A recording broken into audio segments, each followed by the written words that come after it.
Donc, l'objectif de cette leçon, c'est de calculer l'enthalpie molaire d'une réaction. Alors, d'abord, on va préciser quelques notations.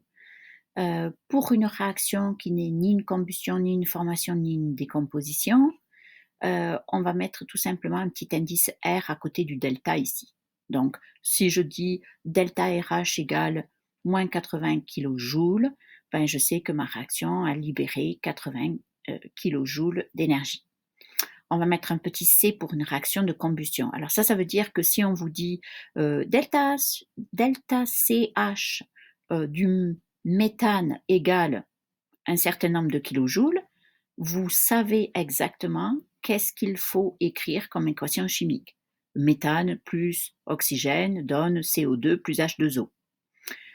Ok, un petit rappel pour les enthalpies de formation. Une réaction de formation, c'est lorsque vous prenez les éléments et vous formez le composé.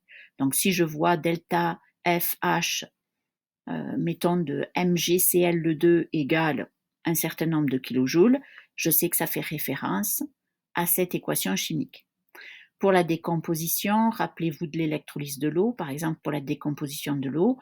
Donc vous partez d'un composé cette fois-ci et vous obtenez les éléments. Donc vous voyez, c'est le type exactement inverse. Vous avez aussi des variations de température pour des changements physiques.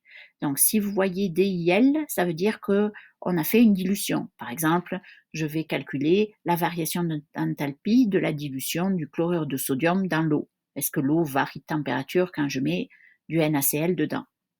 Donc, dilution, qu'est-ce que vous écririez comme une équation chimique? Ben, rappelez-vous de chimie 20, vous allez écrire NaCl plus H2O. En fait, le H2O, il ne sert pas à grand-chose. Enfin, dans la réaction, oui, parce qu'il sert à séparer les ions, mais l'équation ionique nette, ce serait NaCl donne Na+, plus Cl-. Vous avez séparé les ions. Alors, qu'est-ce que c'est l'enthalpie molaire?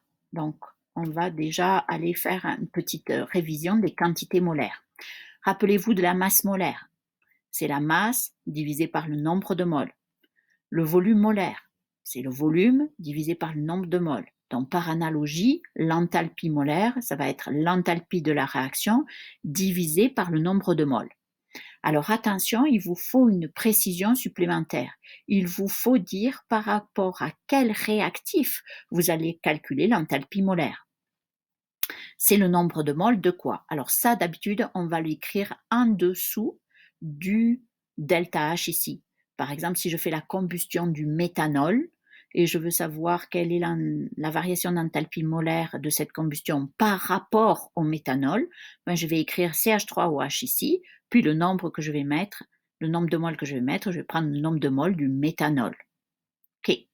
Donc, le lien avec la calorimétrie, c'est que ce delta H molaire, ben, on peut très bien le déterminer par la calorimétrie. On va faire l'expérience dans un calorimètre, on va calculer Q ici, et on va écrire delta H égale moins Q.